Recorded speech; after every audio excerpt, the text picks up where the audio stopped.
कैसे हो स्टूडेंट्स आप। और आज हम लेने वाले हैं सभी को बहुत बहुत नमस्कार, राम राम और सलाम।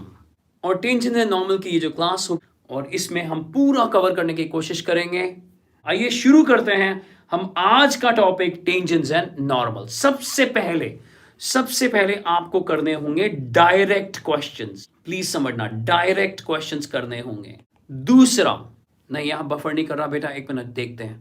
पहला डायरेक्ट क्वेश्चन, जब आपको एट अ पॉइंट दिया हो। देखिए टेंजेंट नॉर्मल के अंदर एट अ पॉइंट की बहुत ज्यादा इंपॉर्टेंस है। एट ए पॉइंट का मतलब जिस पॉइंट पर, यानी वो एक लिमिटिंग केस है। थ्रू की बात नहीं कर रहा, फ्रॉम की बात नहीं कर रहा हूं, सुन लो। मैं थ्रू की बात नहीं कर रहा हूं, फ्रॉम की बात नहीं कर रहा, मैं कर रहा हूं एट। कई बार आपको ये चीज जो है वो कंफ्यूजन देती होगी कि ये एट से क्या मतलब है। एट का मतलब है पीओसी, यानी पॉइंट ऑफ कांटेक्ट। यानी हम एग्जामिनर और स्टूडेंट ये जान चुके हैं कि इस पॉइंट पर एक यूनिक टेंजेंट निकल आएगा, इसको चेक करने की जरूरत नहीं है। लो ऋषि जी नाम ले लिया, आ जाओ बेटा, अब यहां पढ़ाई करते हैं, यहां पढ़ाई जरूरी है, आ जाओ।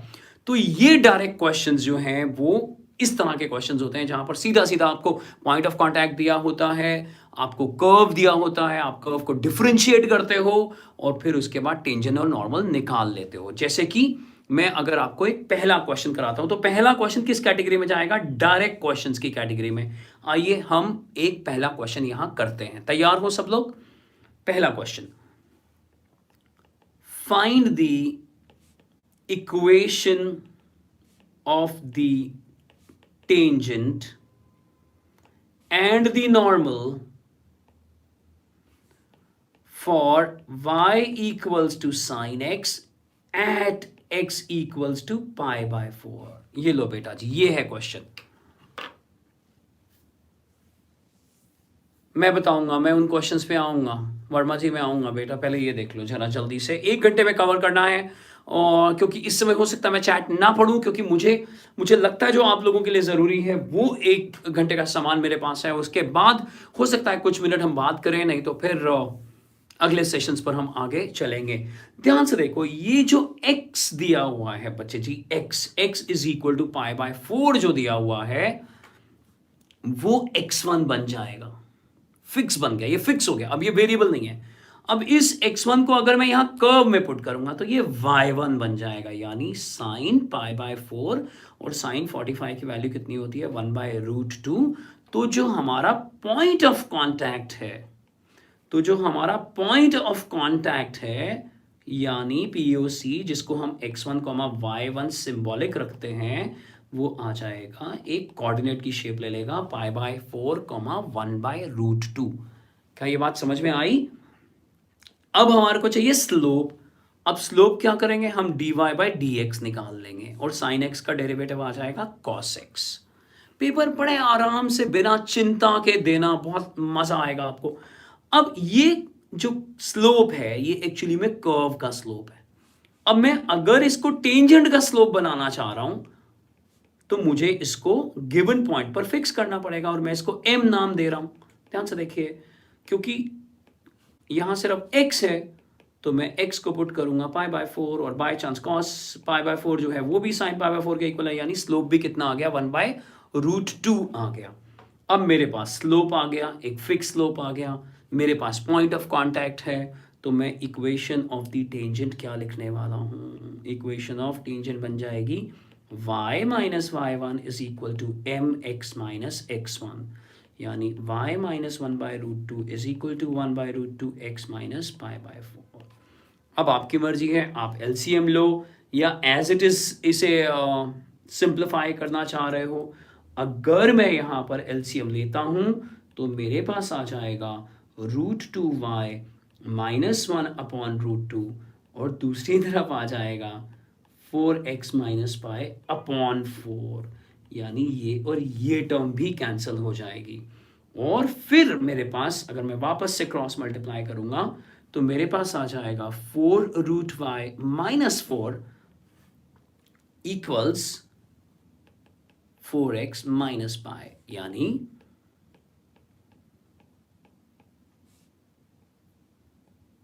ये आंसर आ जाएगा, या इस तरह का कोई भी कॉम्बिनेशन ये आंसर आ जाएगा। क्लियर सबको? यस। और अगर मुझे इक्वेशन ऑफ नॉर्मल निकालनी है, क्योंकि अब मैं यहां आपको रिवाइज करवा रहा हूं, मैं यहां एक एक चीज नहीं करा रहा, तो आप सब बच्चे जानते हो कि ये सिंपली ऐसा हो जाएगा, इस तरह से आ जाएगा आंसर। इसमें पुट कर देंगे y minus y one is equal to -1/m x minus x1। तो ये होते हैं डायरेक्ट क्वेश्चंस करने के लिए। दूसरा लेवल अगर मैं पहुंचूं, तो दूसरा लेवल है when some condition is given to find the tangent, equation of the tangent or normal when some condition is given। तो आइए इस पर एक क्वेश्चन करते हैं, लिखते हैं क्वेश्चन। फाइंड दी हमारी एनसीईआरटी में भी ऐसे क्वेश्चंस हैं, और मैं आपको लेके चल रहा हूं और कुछ ऐसे क्वेश्चंस पर भी। Find the points on the curve, find the points on the curve, the tangent और कर्व है y इक्वल्स, इक्वेशन लिख लीजिए, मेरे पास इक्वेशन है y equals 4 minus x square by 2। Find the point on the curve y equals 4 minus x square by 2 which is perpendicular to the tangent at which is perpendicular to the line x minus 2y plus 27 is equal to 0। The tangent at which, please समझिए, यहां पर tangent जो है इस line के perpendicular है, इस curve पर जो टेंजेंट है वो इस लाइन के परपेंडिकुलर है। तो आपको बताना है पॉइंट ऑफ कांटेक्ट। तो आप सबसे पहले क्या लिखोगे, let the point of contact be, ये देखिए इस तरह से लिखना, ब्रैकेट में लिखना एस को। इसका क्या मतलब होता है कि एक भी आ सकता है और एक से ज्यादा भी आ सकता है। Let the point of contact be x1, y1, इसको फिक्स कर देना क्योंकि यही टारगेट है हमारा। ओके, अब हम क्या करेंगे, पहले की तरह कर्व का स्लोप निकाल देंगे। स्लोप कितना आ जाएगा, 2x/2, इसको फिक्स कर देंगे। टेंजेंट का स्लोप आ जाएगा, मैं टेंजेंट के लिए t वर्ड यूज करूंगा कैपिटल, और ये आ जाएगा -x1। फिक्स कर दूंगा मैं इसको, इस फिक्स पॉइंट के लिए, x कंपोनेंट के लिए। अब m1 क्या ले रहा हूं, slope of the given line. अब slope of the given line क्या होता है, -a/b, -a/b, तो ये कितना हो जाएगा, -1/-2 विच इज इक्वल टू 1/2। मान लीजिए आपको फॉर्मूला भूल गया स्ट्रेट लाइन के स्लोप का, तो आप इसको भी डिफरेंशिएट कर लेना, 1 - 2 dy/dx इज इक्वल टू 0 और -1/-2 आ जाएगा। ओके, अब according to the given condition, यहां शायद एक बच्चे ने आंसर कर भी दिया था। Now according to the given condition,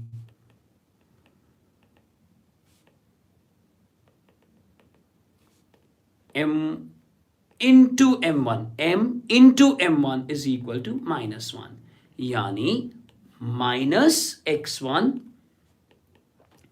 into 1/2 is equal to -1, यानी x1 is equal to 2। अब क्या करोगे जब x1 आ गया, तो जब x1 आ गया तो मेन कर्व में पुट कर देना, और मेन कर्व क्या है, 4 माइनस, यानी ये पॉइंट भी क्या हो गया, 2। So by chance point of contact क्या आ गया, 2,2। हमसे क्या मांगा गया है, सिर्फ पॉइंट मांगा गया है कि इक्वेशन मांगी गई है, तो हमसे पॉइंट मांगा गया है सिर्फ, तो क्वेश्चन यही लिमिट हो जाएगा 2,2। अगर उन्होंने हमसे मांगा होता इक्वेशन ऑफ द टेंजेंट, तो याद रख लेना स्लोप जो टेंजेंट हमें निकालना है उसका स्लोप -2 हो जाता, क्योंकि ये लाइन वो है जो हमारे टेंजेंट के परपेंडिकुलर है। तो उस केस में इक्वेशन ये आ जाती है हमारे पास, इसको सिंप्लीफाई कर लेना आप, ये आ जाता है बच्चे जी, इस तरह से आ जाता, यानी 2x + y -6 is equal to 0, अगर वो टेंजेंट की इक्वेशन मांगते हैं। क्या समझ में आ गया है सब लोगों को? Yes.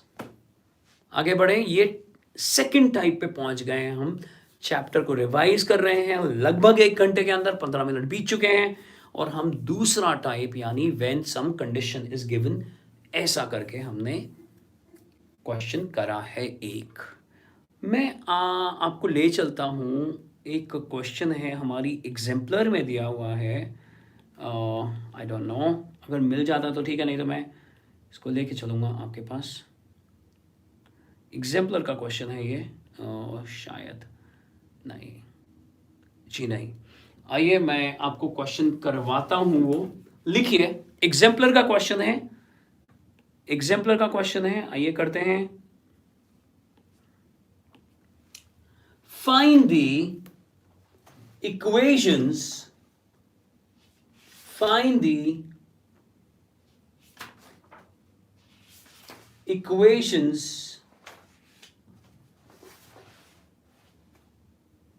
of the normal lines। ध्यान दीजिएगा, एक अच्छा क्वेश्चन, हम इसे स्टार मार्क कर सकते हैं। Find the equations of the normal lines, कहीं एग्जाम्पलर के अंदर है ये एग्जैक्टली, टू द कर्व,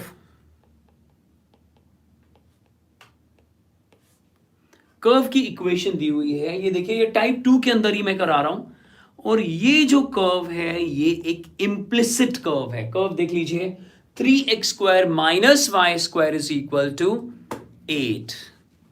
सिर्फ आपसे पूछ रहा हूं कि ये कौन सा कर्व है, ये बता दीजिए, ये कौन सा कर्व है। हालांकि इस टॉपिक में जो मैं आपको करा रहा हूं, इसके अंदर ऐसा कुछ भी वो नहीं पूछने वाले हैं, बट आप 12th क्लास के लिए ओवरऑल तैयारी कर रहे हैं, इस समय आखिरी फेज में आप होंगे तैयारी के। ये कौन सा कर्व है, जल्दी से बताइए। कल होगा बेटा, कल क्लास 10th के लिए होगा एक लाइव सेशन, कम्युनिटी सेक्शन के अंदर जरूर वेट करते रहे, हम पहले पोस्ट करेंगे, कल सुबह पोस्ट कर देंगे और कल इवनिंग में। यस, प्रणय ने आंसर करा है, ये है हाइपरबोला। खुशी वर्मा ने आंसर कर दिया है हाइपरबोला। देखिए, और प्लीज समझो, क्योंकि बीच में माइनस है और मैं 8 से अगर डिवाइड कर दूंगा, हाय, अच्छा ये मैथमेटिक्स जो लिखा हुआ है ये त्रिपुरा से, हाँ, रेक्टेंगुलर, नहीं नहीं नहीं, this is not equilateral hyperbola, उसमें तो ए और बी बराबर होते हैं बेटा जी। Okay, so anyway, to the curve, this is hyperbola, simply the hyperbola, जहां पर इसेंट्रिसिटी जो है यानी ट्रांसवर्स एक्सिस जो है वो एक्स एक्सिस है। आगे बढ़ते हैं। which are parallel to the line, normals are which are parallel to the lines, sorry, parallel to the line, which are parallel to the line x plus 3y minus 40 is equal to 0। अब exactly मुझे याद नहीं है कि ये वहाँ exemplar के अंदर -40 है या -80 है।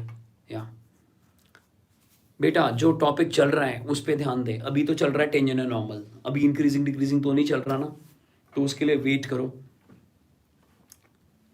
आइए इस कॉन्सेप्ट को समझें।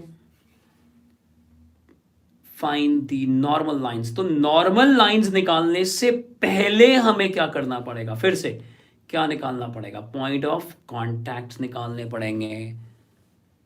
चार हैं, चार हैं क्या, 4 आंसर्स आ रहे हैं। ओके, चलो देखते हैं। और हम क्या लेट कर लेंगे, let them be what, x1, y1, और प्रोसेस शुरू कर देंगे। ये एक इम्प्लिसिट फंक्शन है, और इम्प्लिसिट फंक्शन के लिए क्या करोगे तुम, 3 × 2x - 2y dy by dx is equal to 0, और हमारे पास आ जाएगा dy by dx is equal to 2 cancel कर सकता हूं, 3x by y आ जाएगा। देख रहे हो, ऐसा समझ में आ रहा है। और ये तो स्लोप ऑफ द कर्व गया ना, this is the slope of curve, slope of the tangent, तो ये होने वाला है 3x1 by y1। m1 को क्या ले लेंगे, स्लोप ऑफ द नॉर्मल, और स्लोप ऑफ द नॉर्मल क्या हो जाएगा, -y1 अपॉन 3x1। अब बताओ क्या करेंगे इसके बाद? स्लोप ऑफ द नॉर्मल निकल आया है हमारे पास -y1/3x1। अब क्या करेंगे? अब हम m2 ले लेंगे। m2 यानी slope of the given line, और slope of the given line है हमारे पास -1/3। लेकिन आप ये बात जानते हो बच्चों कि ये एक इम्प्लिसिट फंक्शन है और इसकी डिग्री 2 थी, तो यहां पर डायरेक्ट आंसर तो नहीं आ सकता था, मतलब फिक्स आंसर तो नहीं आ सकता था। यहां कोई ना कोई रिलेशन ही आ सकता था, और हम उसी रिलेशन पर अब बात करते हैं। According to the given condition, according to the given condition m1 is equal to m2, यानी तो हमारे पास आ गया x1 is equal to y1। ध्यान से देखिए, x1 is equal to y1, ये कंडीशन आ गई। अब क्या करें? अब मैं अगर इस कंडीशन को ले लेता हूं स्टार, तो हमारे पास ऑलरेडी, तो हम लोग के पास ऑलरेडी एक और इक्वेशन भी है। ये समझ गए कहाँ से आ गई इक्वेशन? इसको मैं डबल स्टार मार्क कर रहा हूँ। आप बोर्ड एग्जाम में कभी भी ऐसा मत करना, आप 1 2 3 ऐसे मार्क करना। ये ऑब्वियसली सारे के सारे पॉइंट ऑफ कांटेक्ट किसको सेटिस्फाई करेंगे? मेन इक्वेशन को तो करेंगे ही करेंगे। और हमारे पास स्टार इक्वेशन क्या है? That x1 is equal to y1। अब मैं हर y1 को यहाँ पुट कर दूंगा, यानी मर्ज कर रहा हूँ from double star and star equation, तो मेरे पास ऐसा आ गया। अब 2x1² इज इक्वल टू 8 आ गया, x1² इज इक्वल टू 4 आ गया, x1 कितना आ गया? +-2। अब यहां पर एक बच्चे ने बोला कि 4 आंसर्स आ रहे हैं, तो उस बच्चे को मैं बताऊं, या बाकी अगर बच्चों को भी कंफ्यूजन हो रही है, मैंने ये बात फेस टू फेस में, या मैंने ये बात कोर्सेज में या लाइव सेशन में भी बहुत बार बोली है। ये मैथ्स का फंडा है कि अगर एक सिस्टम में जो लीस्ट इक्वेशन है, ध्यान से देखिए यहां लीस्ट इक्वेशन कौन सी है दोनों में? इधर में लीस्ट इक्वेशन कौन सी है? ये वाली इक्वेशन लीस्ट है, ये वाली इक्वेशन के ये वाली, ये कम डिग्री की है। ध्यान से देखो, इसमें दोनों में डिग्री 2 2 है, और मुझे क्या फाइंड करना है? y1। तो जहां y1 की डिग्री कम होगी मुझे वो पिक करना पड़ेगा।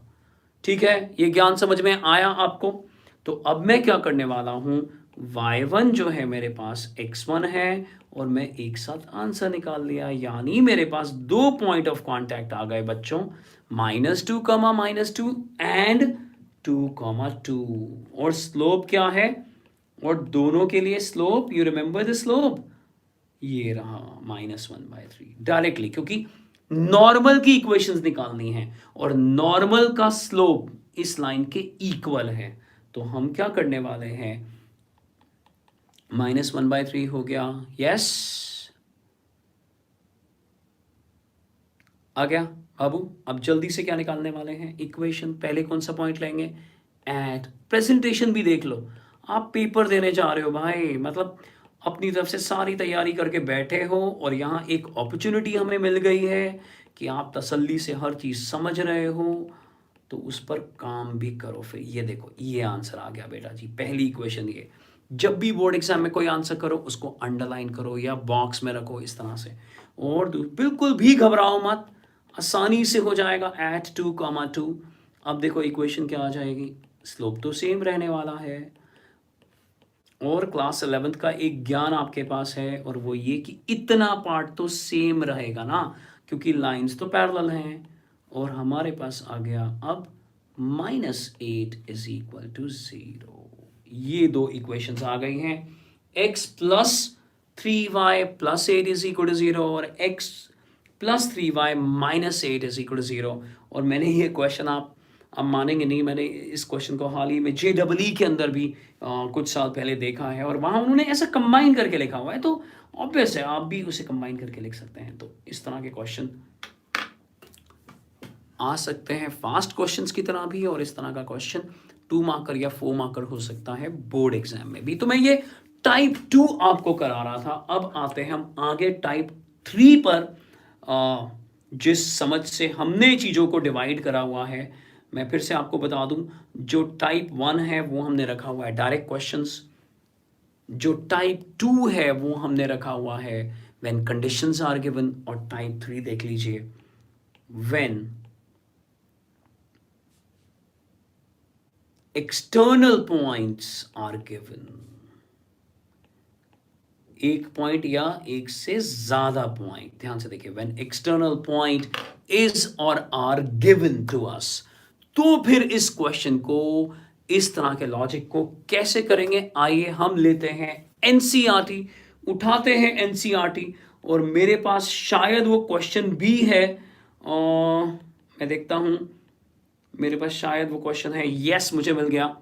एनसीईआरटी के अंदर क्वेश्चन नंबर 18 इस बात का प्रूफ है कि आपको tangents from the external point करने पड़ेंगे। ध्यान से देखिए, क्वेश्चन देख लीजिए क्या है, आपको विजिबल है 18th question tangents and normal की असाइनमेंट में से, यानी एक्सरसाइज में से, for the curve y equals 4x cube, ध्यान से देखिए 4x cube, 4x cube minus 2x to the power 5, find all the points at which the tangent is passing through the origin. The tangent passes through the origin. ध्यान से देखिए इस question को, find for the curve y equals 4x cube minus 2x to the power 5, find all the points at which tangent passes through the origin. Through है ये, from है ये, eight नहीं है, रादर उनको चाहिए all the points at which, please समझिए, पहले ये बात बताइए, उसमें बिल्कुल शर्माने की जरूरत नहीं है, एट मांगा गया है, यानी पॉइंट ऑफ कांटेक्ट खुद मांगे गए हैं, और टेंजेंट कहां से पास कर रहा है, ओरिजिन से पास कर रहा है, इसका मतलब tangent from the external point का क्वेश्चन है ये। लेकिन आयरनी क्या है इस क्वेश्चन की, आप कहेंगे 0,0 तो यहां सेटिस्फाई हो रहा है, तो आप क्यों बोल रहे हो कि ये एक्सटर्नल पॉइंट है, ये तो एक्सटर्नल पॉइंट है ही नहीं। बिल्कुल ठीक, 0,0 इस इक्वेशन को सेटिस्फाई कर रहा है, तो इसका मतलब एक ही आंसर बोल दो फिर 0,0। उन्होंने और भी बहुत सारे मांगे हैं, तो उन सारे पॉइंट्स के लिए 0,0 should act as the external point. Please try to understand.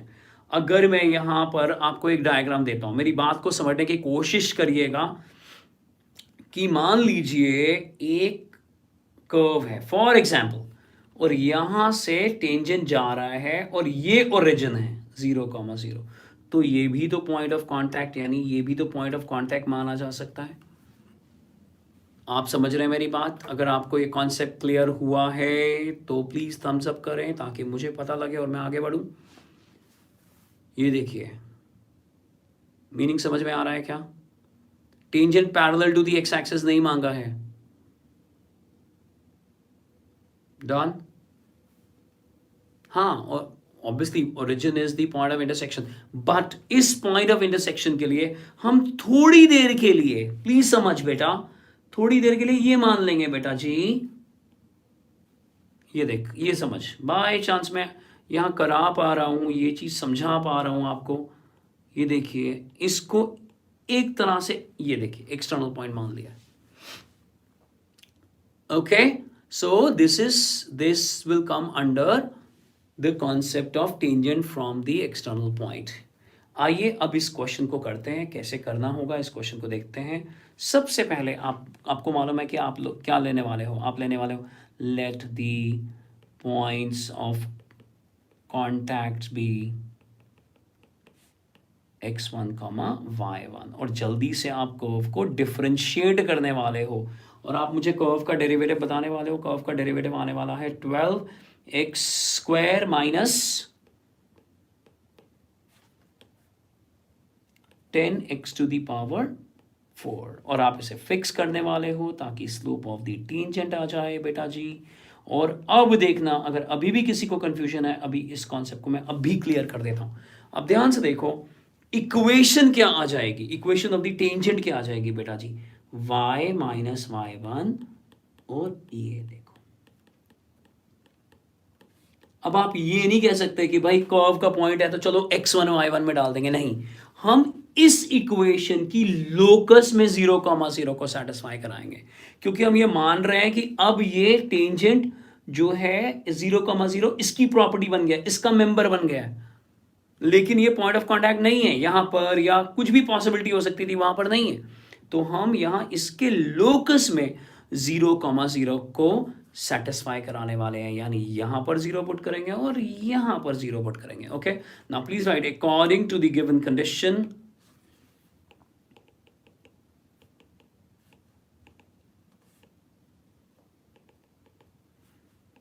0,0 holds the above equation।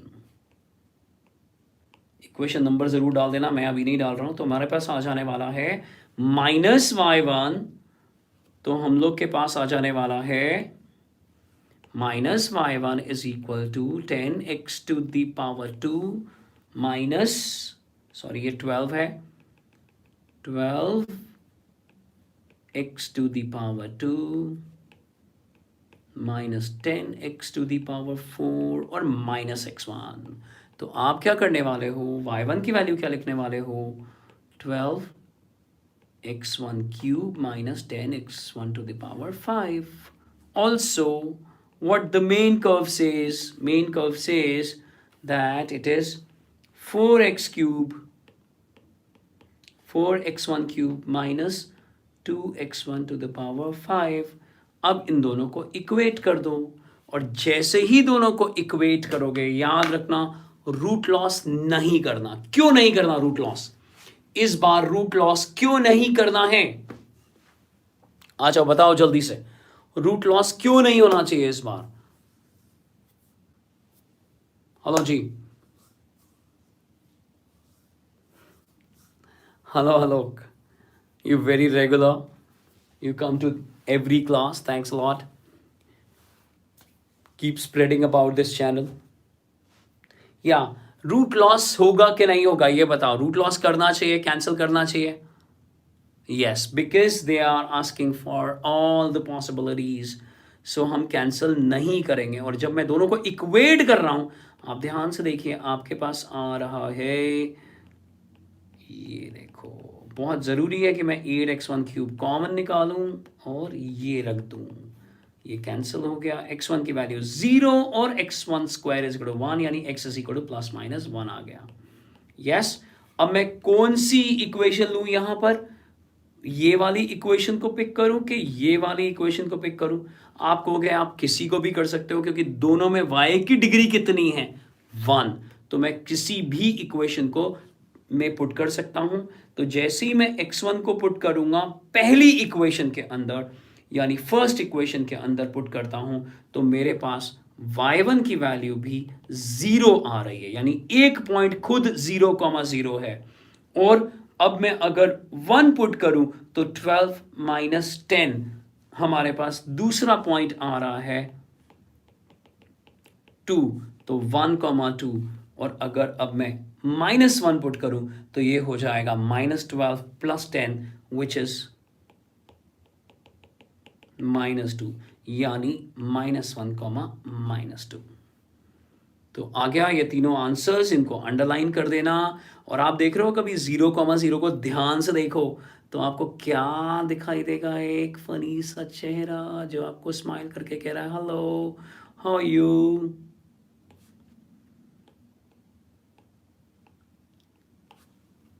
तो इसी मस्ती से आगे पढ़ते रहिए, हम आगे बढ़ रहे हैं सर, और मैं इस बात को प्रूव करने वाला हूं कि हमारी एनसीईआरटी में ऐसा एक क्वेश्चन और भी दिया हुआ है, और उसके लिए मैं आपको लेके चलता हूं मिसलेनियस एक्सरसाइज एनसीईआरटी पर।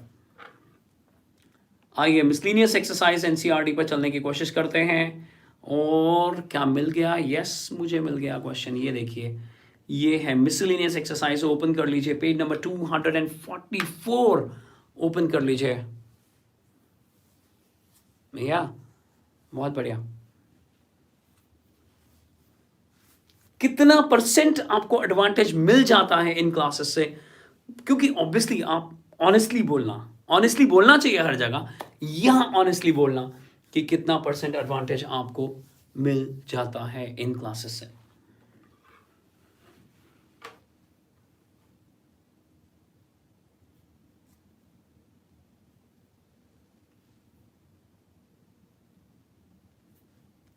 जी, क्वेश्चन नंबर 23 देखिए, question number 23, please kindly C question number 23। The normal to the curve x square is equal to 4y passing through 1 comma 2 is passing through. So for this हमारे को सबसे पहले क्या निकालना पड़ेगा, point of contact, उसके बाद हमारे को इक्वेशन ऑफ द नॉर्मल निकालनी पड़ेगी इसमें से। ध्यान से देखिए, आपको कॉन्सेप्ट समझ में आया है? फिर से क्या लेने वाले हैं इसमें, मैं 23rd क्वेश्चन की यहां बात कर रहा हूं। पासिंग थ्रू लिखा हुआ है, यानी normal from external point, normal from the external point, yes. और इस बार तो ऑब्वियसली 1,2 इसको सेटिस्फाई भी नहीं कर रहा, तो ये तो क्लियरली ऐसा हो गया। इससे पहले वाला क्वेश्चन 0,0 को आप एक्सटर्नल पॉइंट नहीं लिख सकते, लेकिन कॉन्सेप्ट वही है, tangents and normal from the external point. Never mention in that question, इससे पहले वाले क्वेश्चन में, कि we are putting the external point, नहीं, मेथड वो है, कॉन्सेप्ट वही है, मेथडोलॉजी वही है, लेकिन यहां तो आप ये भी मेंशन कर सकते हो कि we are putting the external point. तो आइए मेथड को सेम रखते हुए पहुंचते हैं क्वेश्चन तक जल्दी से। हमारे को जो कर्व दिया हुआ है वो दिया हुआ है 4y is equal to x square. हमने करना है इसका derivative 4 into d y by d x, और दूसरी तरफ आ जाएगा 2x, d y by d x की वैल्यू हो जाएगी x अपॉन 2। m लिख लिया slope of the normal, sorry slope of the tangent, m को लिखा है slope of the tangent, fix कर देंगे x1 बाई 2 पर, m1 हो जाएगा स्लोप ऑफ द नॉर्मल, और ये हो जाएगा -2 ओवर x1, और हम करेंगे अब नॉर्मल की तैयारी। यस, अब बताइए इसके बाद क्या करेंगे। This is the equation of the normal. अब आप बताएं इसके बाद क्या करें, इस कॉन्सेप्ट के बाद क्या करने वाले हो, tell me, tell me, tell me, बताइए क्या करने वाले हैं यहां इसमें। यस, लोकस के अंदर पुट कर देंगे 1,2 को, यानी x के बदले 1 पुट करेंगे और y के बदले 2 पुट कर देंगे, लोकस में पुट कर देंगे हम लोग। नाउ पुटिंग द पॉइंट 1,2, ये वाला पॉइंट हम लोकस में पुट करने वाले हैं, और जैसे ही हम 2 यहां पुट करना पड़ेगा, ये आप गलती मत कर देना, और 1 यहां पुट करना पड़ेगा, और हम अब इक्वेशन निकाल लेंगे। यहां से जो इक्वेशन आ जाएगी वो आ जाएगी हमारे पास 2x1 माइनस y1, और ये -2 प्लस 2x1, ऐसा आ रहा है हमारे पास। ध्यान से देखिए, 2 प्लस 2x1 और यहां से भी प्लस 2x1, तो ये तो यहां से तो कैंसिल हो रहा है, और y1 की वैल्यू कितनी आ रही है बाबूजी, 2 आ गई है y1 की वैल्यू।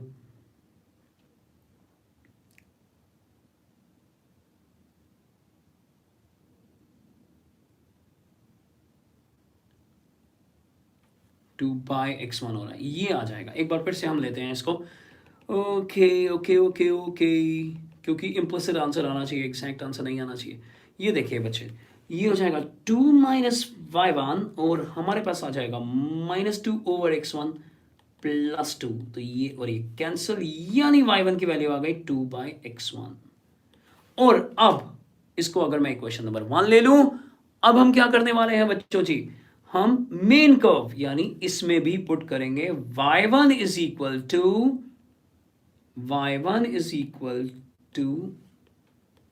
x1 square by 4। ध्यान से देखिए फिर से, y1 इज इक्वल टू, यहां देखिए y1 is equal to x1 square by 4 and we will put them equal.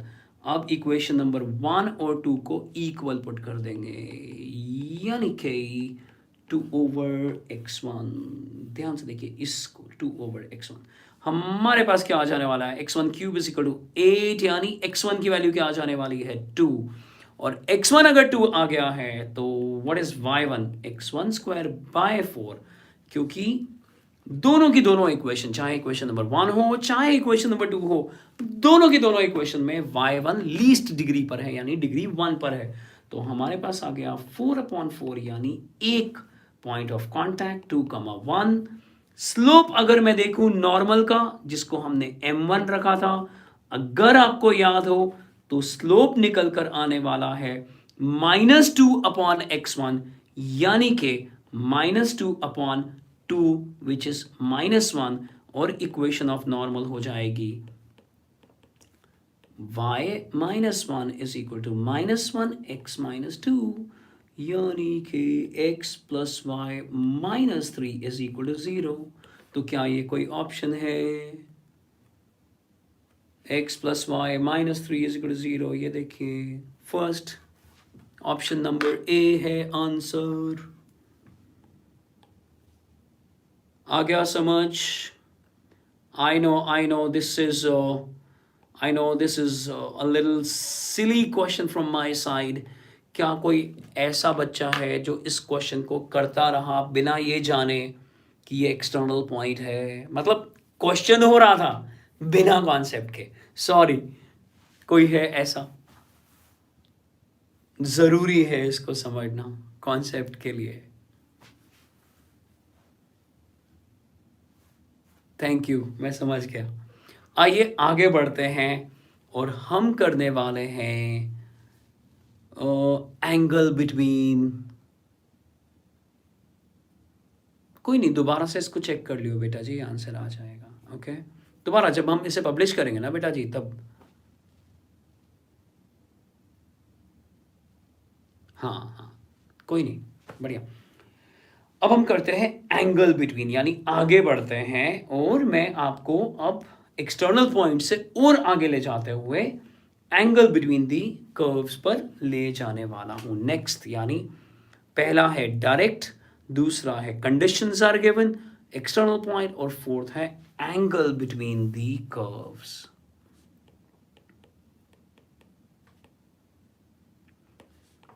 देखो, कर्व ने कुछ नहीं करना होता बेटा, आप कम्युनिटी सेक्शन में चेक कर लेना बेटा जी। इसके अंदर अभी तो हम आज टेंजेंट एंड नॉर्मल ले रहे हैं, मे बी मैक्सिमम मिनिमा हम एक करा चुके हैं ऑलरेडी। पीछे देख लो, मतलब 2-4 दिन पहले ही शायद ट्यूसडे को कराया था मैक्सिमम मिनिमा। ओके, और कम्युनिटी सेक्शन चेक कर लें मेरे बच्चे। अब इधर ध्यान दे ले जरा, एंगल बिटवीन द कर्व्स क्या है बच्चों। एक बात समझो कि जब दो एंगल्स इंटरसेक्ट करते हैं तो उसे बोलते हैं common point, point of intersection और कॉमन पॉइंट। ठीक है, अब इस कॉमन पॉइंट को हम मान लेते हैं कि ये लिमिटिंग केस है और इस पर दो टेंजेंट्स अस्यूम करते हैं। तो ये टेंजेंट्स जो एंगल बनाते हैं वही एंगल हम कर्व का मान लेते हैं। So the angle between the two curves is actually the angle between their tangents. और टेंजेंट का एंगल, यानी ये तो स्ट्रेट लाइंस हैं, तो उसके लिए जाना पड़ेगा स्ट्रेट लाइंस में 11th में, और वहां पर क्या होता है, tan theta is equal to m1 - m2 upon 1 plus m1 m2, यानी उन लाइंस के स्लोप। और यहां स्लोप के लिए यूज करेंगे डेरिवेटिव, तो फॉर्मूला तो वही रहेगा, लेकिन यहां जो कॉन्सेप्ट हो जाएगा वो कर्व के लिए हो जाएगा। फिर से सुन लो, एंगल निकालना है कर्व के लिए, कर्व अपनी रिस्पॉन्सिबिलिटी टेंजेंट्स को दे देंगे कि भैया तुम एंगल निकालो, और टेंजेंट्स क्या है, स्ट्रेट लाइंस।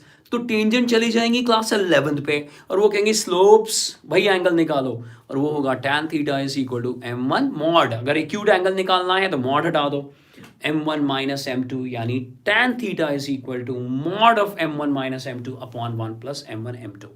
बट याद रखना, अगर स्कूल में हो रहा है वाइवा, थीटा को बोलना tan इनवर्स, क्योंकि एंगल मांगा गया है। अभी भी अगर मैं यहां लिखता हूं tan थीटा, तो थीटा निकालना है तो theta would be tan inverse, ये समझिएगा। और m1 क्या है, m1 इज दी, मान लो ये कर्व 1 है y1 और ये कर्व 2 है, तो m1 is the slope of the tangent to curve 1 at common point, मान लो कॉमन पॉइंट मैंने ले लिया है Q, and m2 is the slope of the tangent to the curve 2 at the same point, और ये फॉर्मूला है, यानी theta would be tan inverse. तो आ जाओ एक क्वेश्चन करते हैं। क्वेश्चन हमारी एग्जाम्पलर से मैंने ले लिया है, और बड़े सारे क्वेश्चन हैं हमारे असाइनमेंट्स में भी, हज़ारों क्वेश्चन हैं, पर ये क्वेश्चन देख लो। Normal angle between, let me check now, ये रहा, मिल गया। फाइंड द एग्जाम्पल है, एग्जाम्पल नंबर 3। ओके, देखो एग्जाम्पल जो है वो हम कम कराते हैं क्योंकि एग्जाम्पल तो ऑलरेडी सॉल्व होते हैं, लेकिन फिर भी ये ज़रूरी है question. Find the angle of intersection of the curves. देख लीजिए, एरिया में भी करा होगा, एरिया में ये क्वेश्चन आ जाएगा ना, 1/3 स्क्वायर यूनिट्स आंसर आएगा। एरिया की प्लेलिस्ट ज़रूर देख लेना, और वहाँ बहुत सारे शॉर्टकट्स भी डाले हुए हैं, उन शॉर्टकट्स को भी देख लेना भैया, बहुत काम आने वाले हैं। क्योंकि कर लेना, कभी कभी ना बात सुन के कर लेनी चाहिए, डाउट नहीं करना चाहिए उस पर। पढ़े हुए प्लेलिस्ट, एक एक प्लेलिस्ट रजिस्टर अलग बनाकर उसको सॉल्व करो। क्वेश्चन देख लो यहाँ क्या है। Find the angle of intersection of the curves. ये देखिए, ये y स्क्वायर है इसमें, तो ये x एक्सिस के सिमेट्रिक होगा, यानी राइट साइड ओपन है, और यहां x की इवन पावर्स हैं, तो ये y एक्सिस के सिमेट्रिक होगा, यानी अपवर्ड होगा। ये भी समझ लो, इनके बीच में निकालना है। Find the angle of intersection between the curves. तो सबसे पहले क्या निकालोगे? Common point. सबसे पहले निकालिएगा कॉमन पॉइंट। आ जाओ, कॉमन पॉइंट कैसे निकलेगा देख लेते हैं भाई। कुछ पेजेस ऐड कर देता हूं। एक कर्व है x is equal to y square, इसको मैं कर्व 1 ले रहा हूं, और दूसरा कर्व है y equals to x square, इसको मैं सेकेंड कर्व ले रहा हूं। ओके, अब मेरे को पॉइंट ऑफ इंटरसेक्शन निकालना है, यानी कॉमन पॉइंट निकालना है। तो हम लिखेंगे फॉर कॉमन पॉइंट, एक चीज लिखना, या पॉइंट ऑफ इंटरसेक्शन। जल्दी जल्दी लिखना, डॉक्टर्स राइटिंग में भी लिख दोगे, समझ में आ जाएगा। जनरली हम y को पुट करते हैं, तो यहां पर ऐसा कुछ आ गया। आप कैंसिल नहीं कर सकते क्योंकि रूट लॉस हो जाएगा, और ना यहां पर इन्होंने कोई कंडीशंस दिए हैं।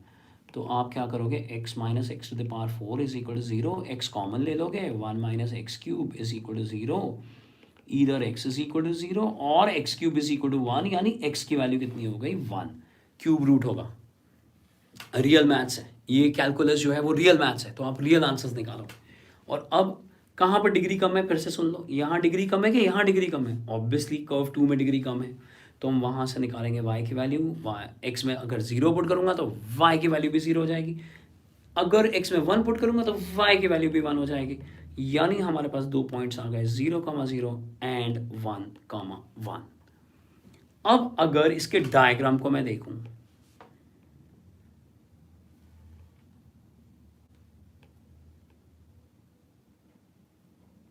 ये बनेगा डायग्राम। तो 0,0 पे तो डायरेक्टली क्या समझ में आ रहा है कि टेंजेंट्स क्या है आपस में? 90 डिग्री पर है।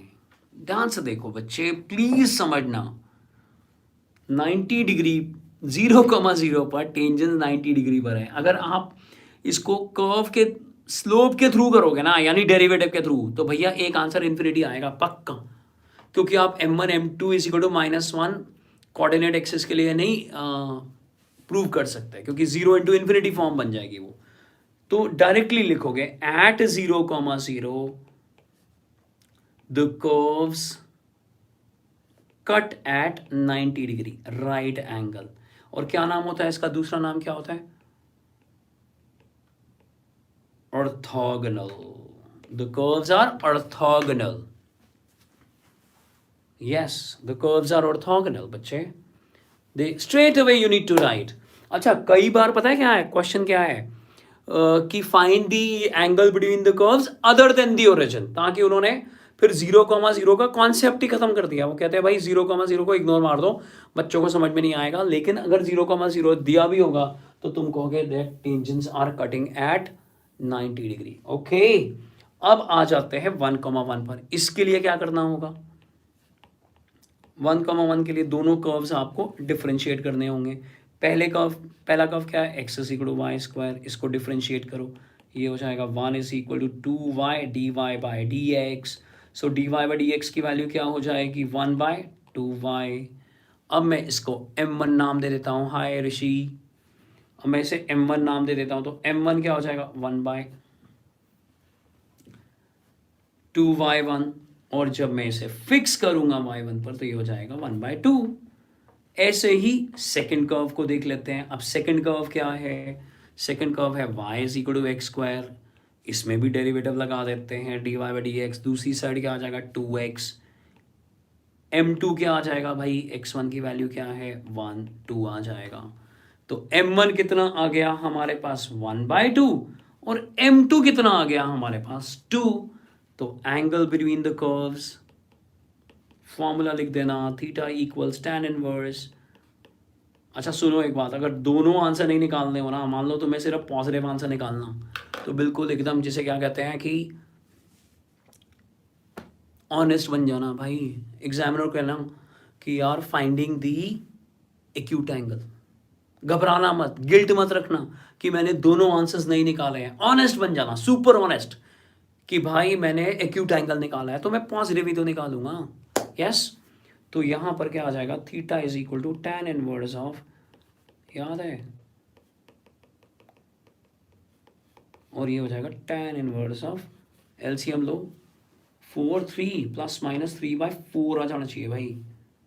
कट जाएगा 3/4 आ जाएगा। यानी अगर ओपन करना चाहते हो प्लस माइनस 3/4 आ जाएगा। बाहर भी निकाल सकते हो plus minus tan inverse of 3/4। और अगर सिर्फ एक्यूट एंगल लिखना चाहते हो वो भी ठीक है भाई, प्लस में आ जाएगा। Theta is tan inverse of 3/4। आ जाओ, मेरी बात मान लो, घर पे एक क्वेश्चन जरूर कर लेना। Find the angle between y is equal to a to the power x and y is equal to b to the power x where a comma b both are belonging to 0 to infinity but not 1. Open interval of 0 to infinity but not 1. इसको कर लेना, इस question को, homework रहेगा ये। कौन से functions हैं दोनों? फिर ये तो हिंट हो गया ना भाई। कौन से फंक्शंस हैं दोनों ये?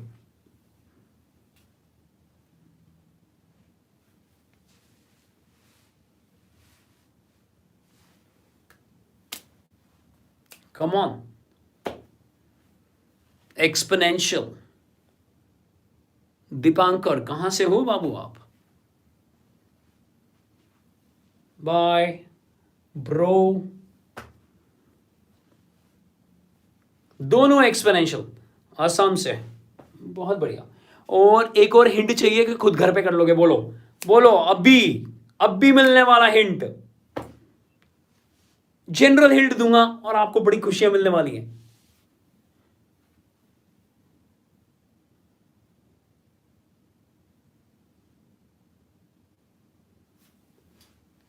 शेखर, ओके,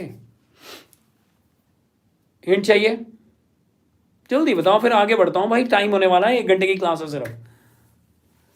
दोनों, जब कभी भी कोई एक्सपोनेंशियल फंक्शन होता है किसी भी तरह का, चाहे 0 से 1 तक हो, चाहे 1 से बड़ा हो, दुनिया के सारे एक्सपोनेंशियल फंक्शंस कैसे भी हों, इंक्रीजिंग हमेशा कहां इंटरसेक्ट करते हैं? 0,1 पर।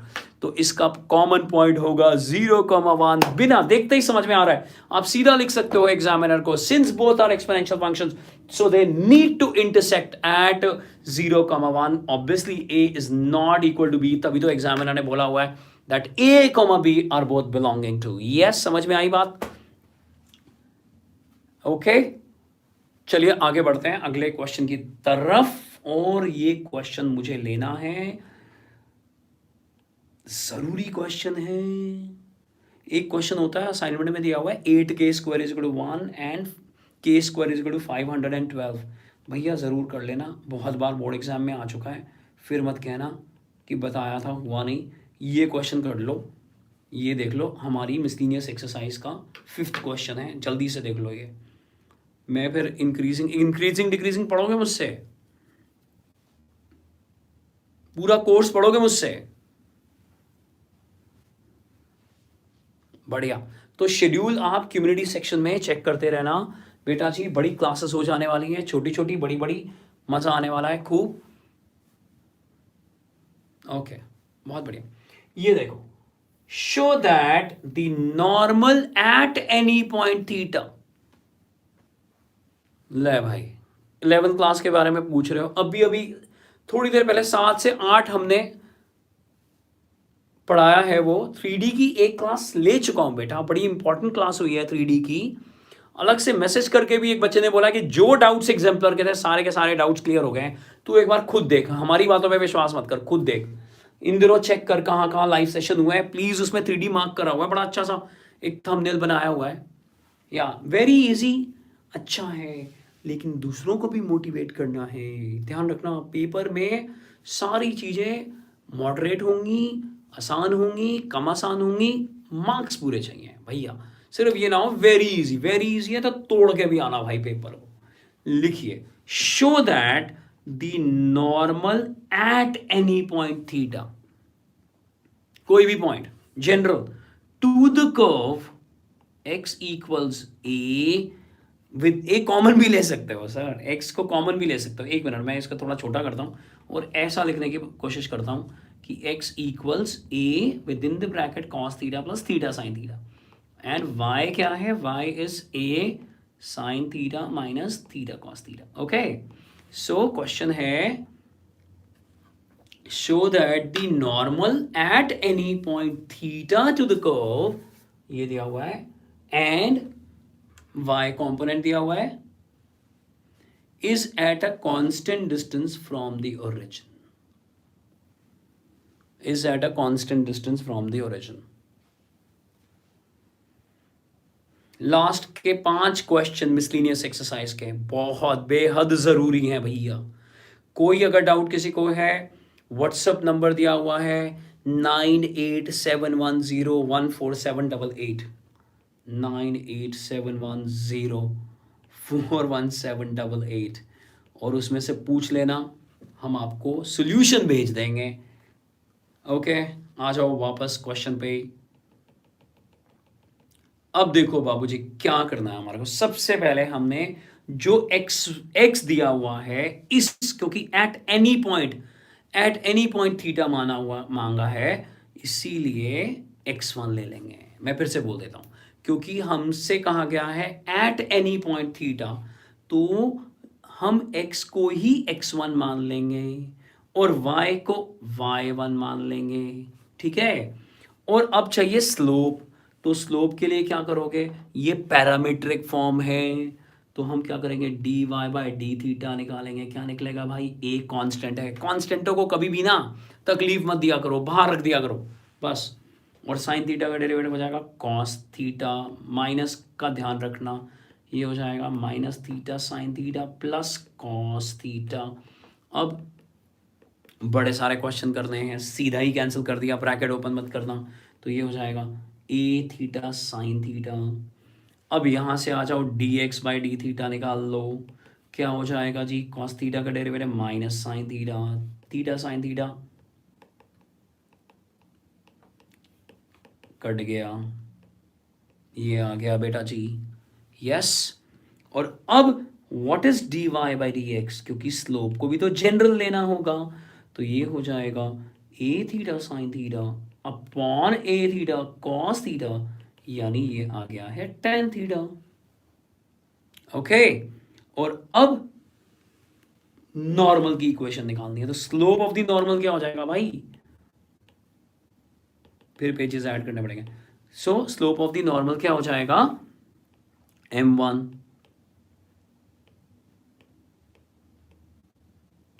-1 बाय tan थीटा। अब एक स्मार्ट वर्क दिखाना, y माइनस y1, इक्वेशन शुरू कर दी मैंने, इक्वेशन ऑफ नॉर्मल,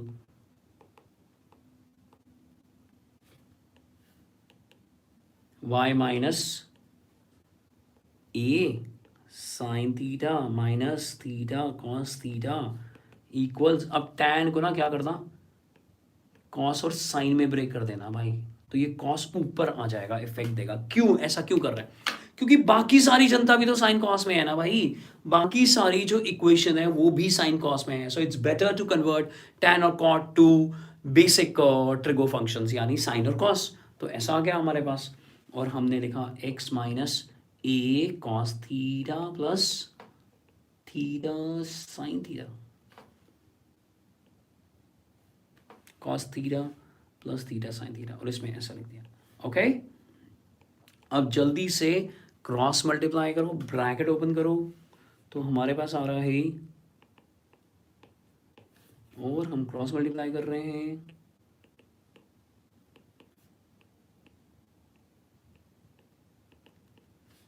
और यहाँ देखिए आ रहा है minus cos theta into x, और ये आ रहा है ए कॉस स्क्वायर थीटा, और ये आ रहा है minus minus plus A cos theta sine theta, theta साथ में। ओके, और ये आ रहा है plus A theta sine theta cos theta. अब क्या होगा, अब देखो क्या क्या होगा, ये और ये टर्म कैंसल, इसको करना पड़ेगा ट्रांसफॉर्म, और ये जाएगा उधर उस तरफ। ओके, तो हमारे पास आ जाएगा यहाँ cos theta into X, already क्या है sine theta into Y, minus क्या है हमारे पास sine square theta plus cos square theta equal to 0। और ये क्या हो गया बच्चे जी 1, इक्वेशन आ गई cos theta into x plus sine theta into Y minus a is equal to 0। ये इक्वेशन ऑफ द नॉर्मल आ गई। ओके, अब आपको क्या प्रूव करना है कि दुनिया के सारे नॉर्मल ओरिजिन से परपेंडिकुलर डिस्टेंस पर हैं। तो आप क्या करोगे, परपेंडिकुलर डिस्टेंस फॉर्मूला लगा दोगे, A X plus B Y plus C is equal to 0 from 0,0। आपको परपेंडिकुलर डिस्टेंस फॉर्मूला मालूम है, ए x1 और x1 के बदले यहाँ क्या है 0, b y1 और y1 के बदले क्या है 0, तो हमारे पास आ जाएगा c यानी c के बदले minus a upon under root of cos square theta plus sine square theta, क्योंकि फॉर्मूला क्या होता है a x1 plus b y1 plus c divided by under root of a square plus b square, और ये हो जाएगा a units. So this proves, आपको लिखना चाहिए, this proves that all the normal are at a constant distance from the origin. अब एक और बात सुन लो, ध्यान से देखना, अगर मैं इसको, इस इक्वेशन को ऐसा लिख दूं, तो आप किससे कंपेयर कर सकते हो, x cos omega plus y sin omega is equal to p से, यानी normal form of the line. वो क्या बताती है, ये p क्या बताता है, p is the perpendicular distance from the origin. Yes, तो यहां पर p की वैल्यू क्या आ गई, a यूनिट्स।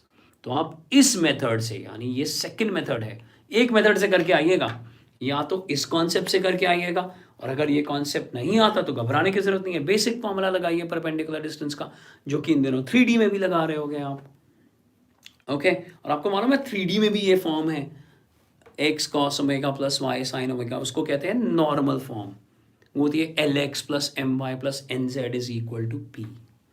तो बच्चों ये था सारा एक जनरल सा रिविजन, सिर्फ 60 मिनट्स के अंदर अंदर वो हमने करने की कोशिश करी, और बहुत सारे ऑलरेडी लाइव सेशंस हुए पड़े हैं, उनको करो, प्रोडक्टिविटी बढ़ेगी ही बढ़ेगी, और हम आगे भी करते रहेंगे।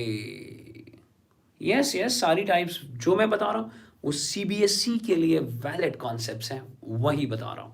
सो आज के लिए इतना, पढ़ते रहिए और आगे बढ़ते रहिए, और हाँ, इस चैनल के बारे में सबको बताते रहना, खूब सारे कमेंट करते रहना, अच्छे से दूसरों को मोटिवेट करते रहना, गिल्ट में मत रहना, बस करते जाओ, अच्छे मूड से करते जाओ, पढ़ते जाओ।